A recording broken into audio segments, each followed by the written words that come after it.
3, 2, 1.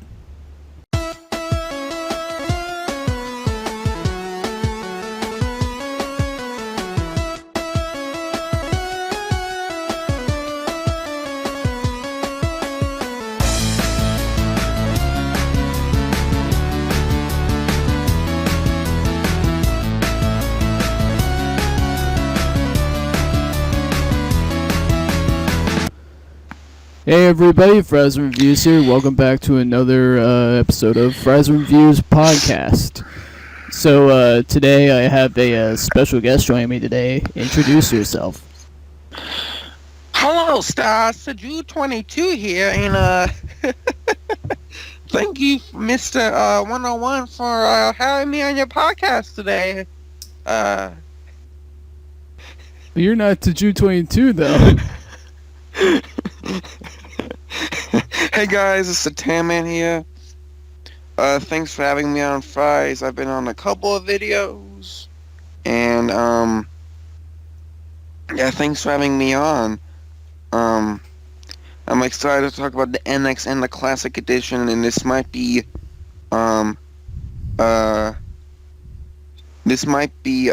cross promotion, so this might be on my channel. So check out Fries' channel. If this is not, then check out my channel. I do gameplay and stuff. Yeah. So right. First things first is the NES Classic Edition. Yeah. So yeah. Yeah, the NES Classic Edition, like, it's just the same exact thing as the NES, except it has a HDMI port rather than the. Yeah. Well, do you know when it comes out? I think it comes out around November. I think November 11th. So pretty soon. I like the idea. I like the idea of it because I feel like a lot of gamers now, I don't want to say don't know what the NES is, but they don't have a big knowledge of it. So I think it's really cool. I think it's a good idea on the surface to have this idea. Yeah. You know, and I think it, hopefully services the NES, because they had tried NES Remix, which, have you played that game, NES Remix? No. Okay, well, but you know what it is, correct?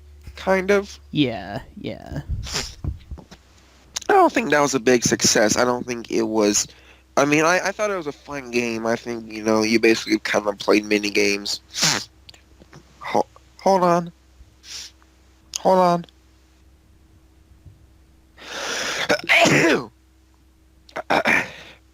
Bless me, but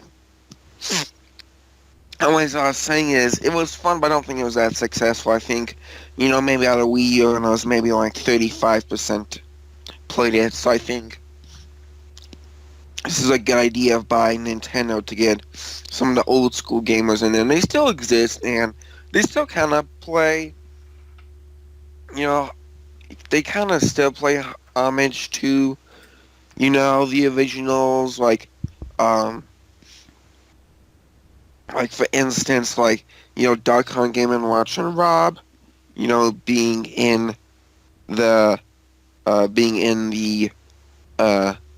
Smash Brothers, but I think it's nice just to add the retro feel to it, and I think it's $60, correct?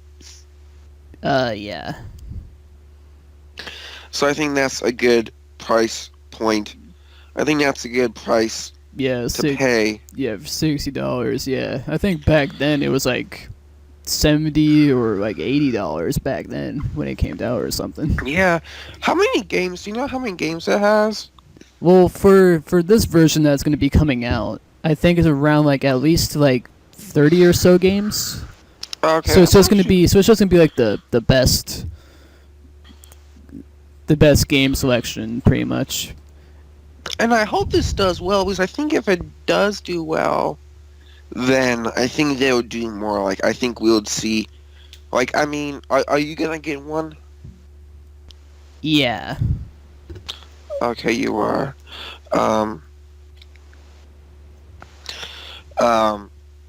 So when I'll probably get one the opening weekend. I think this is almost in a way kind of like a good Christmas present.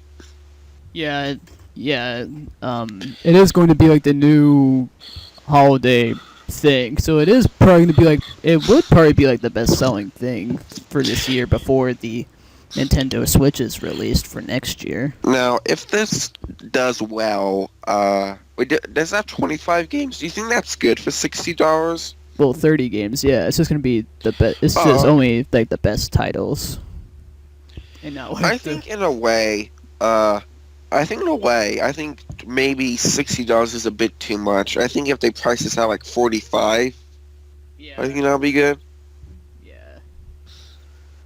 Right.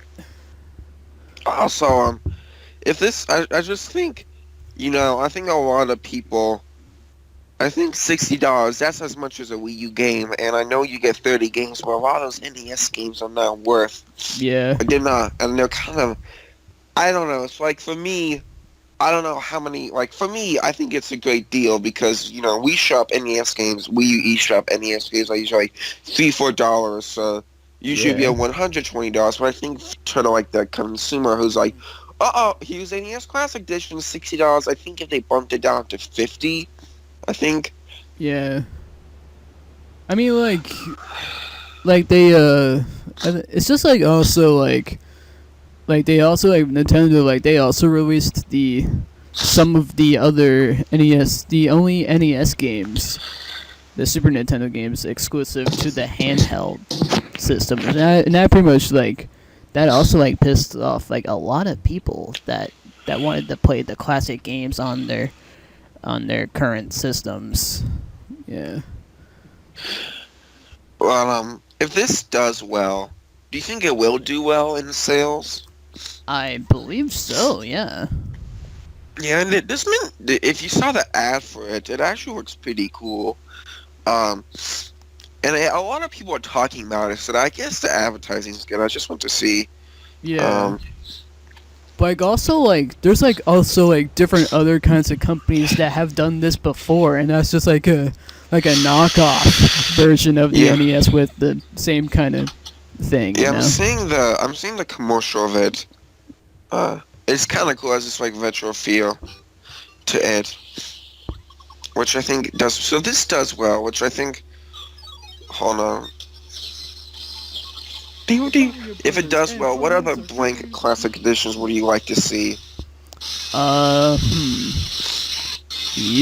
I believe like some games that I never played, like the classic like Mario Yeah, I Kart. can Not. go if you need to think. Wait, what did you say? I was trying to think of the first Mario Kart, but the first Mario Kart is on the Super Nintendo, not the I classic could see them Nintendo. doing a Super Nintendo Classic Edition. Yeah. Maybe I think 20 games if they did that. Do you think that's reasonable? Yeah. I think they could do an N64 when they have like 10 games like Mario Kart 64, Mario Party 1, Mario Party 2, Super Mario 64, both Banjo Kazooie's Ocarina of Time. And Donkey Kong 64, which only acquires the expansion pack. So I think The original game of Donkey Kong 64, like you needed the expansion pack to be able to have it to work. Otherwise, there will get like a bunch of like lag and frame rate issues. yeah, yeah. Yeah, I could see them. I think they should stop at N64 if they do it. I think GameCube might be a little bit too much, but I could also see them doing like a 2D Mario Classic Edition. Well, they kind of already did that. Well, yeah, they did that. It's just Mario Maker that you can make your own 2D Mario levels. Yeah, what's now hold on.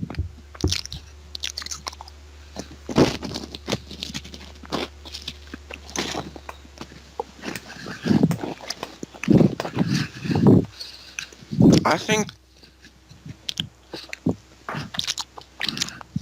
I think that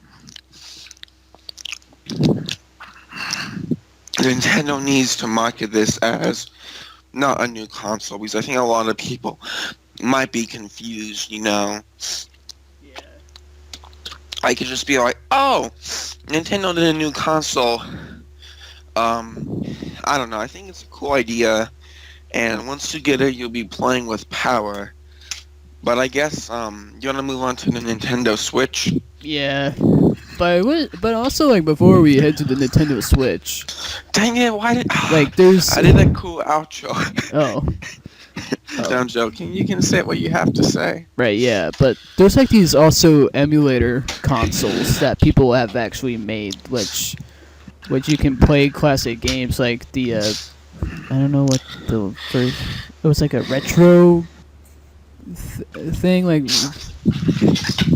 RetroCon or something like that. I don't know. Yeah. It Yeah, would play but like the no, Retron 5, that's what it was called. It would play like okay. classic Nintendo, Super Nintendo, and I think Sega Genesis or something like that. Mhm. Yeah, and I think this is just a way to boost up Nintendo sales, because let's say hypothetically, and I think we could do this more when we talk about the NS, as I like to call it, the Wii DS. Um,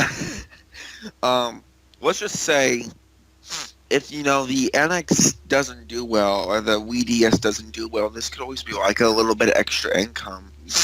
Yeah.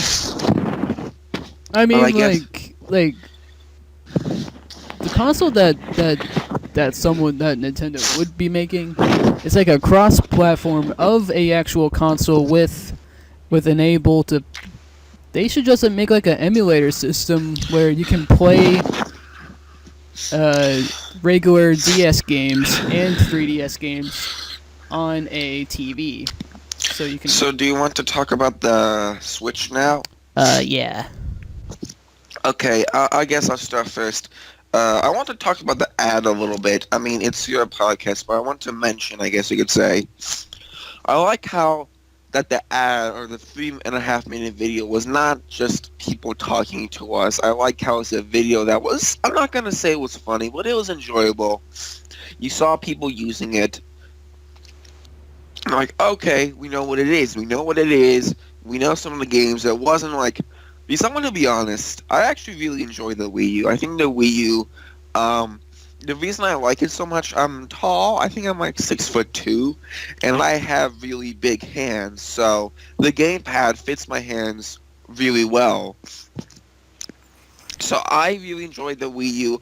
I know I got a lot of hate, but I can kind of see why. Not that good marketing for the Wii U. I think that's one thing I enjoy about this, is that the Nintendo Switch has marketing. People know what it is. It's a portable and a handheld. I mean, it's a console and a handheld. Yeah. I was telling someone that. Console and a tablet. Yeah. Yeah, I was telling someone that the other day, and they're like, "What?" And I'm like, "Oh, that sounds cool." So I think, once you explain it to them a little bit more, I think it's self-explanatory. And I think another thing that's going to catch on with this is iPads are really becoming popular nowadays. I think a lot more people have them, which I think is fine. So I think, this kind of hits the demographic. But I like the adders. Trending on YouTube is the number one thing. Being after a presidential debate, which is interesting. Let's not discuss politics unless you want to. But I just think, and from what I can tell, I know you might have a different experience, that the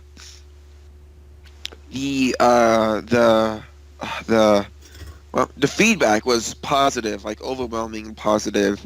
I mean, you're gonna have your haters. You can have the perfect haircut, but have people throw rocks at it. That's just a saying. But I think the people who hate this are probably like, oh, I wanted a sequel to the N64. Oh, I like Sony and Microsoft, and I saw the comments and there's some Microsoft haters in there, but what are your thoughts on the way they advertised it? I think it was just pretty cool. I mean, Yeah. I just really wanted to see what it would look like, and I didn't know that in that video it looked like that though. And the controller though, the controller though does look a little bit different. I mean, it does look a kind of bit similar to like the combination between the Xbox One controller and the Steam controller.